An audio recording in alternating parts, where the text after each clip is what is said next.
I'm convinced that even though political systems are different, they can learn from each other's strengths, and they should learn from each other's strengths without judging, without feeling morally superior to each other.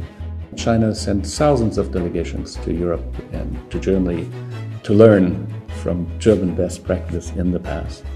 We should do vice versa, while maintaining our differences, acknowledging our differences, but really understanding that we can learn. And from Chinese governance, you can learn that a lot of everyday life is much more people-centered, much more thinking about the benefit of the people than we see in some parts over here. We should learn from that people-focused and people-centered approach.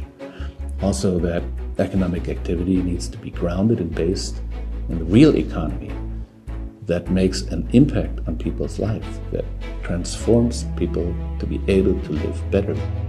China is making a quite significant contribution, in my view, because it adheres to its principles, its ideas about global governance.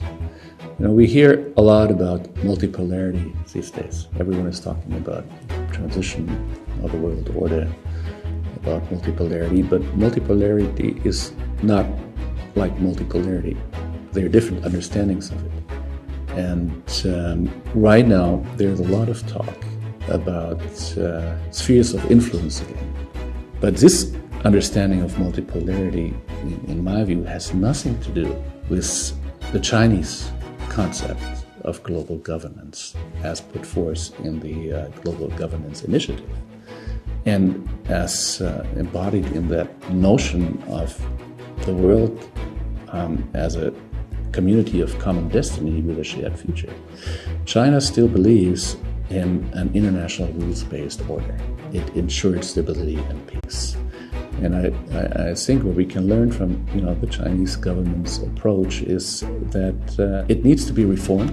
It needs to be more inclusive, more fair, more balanced, especially if you look at the Global South and countries of the Global South.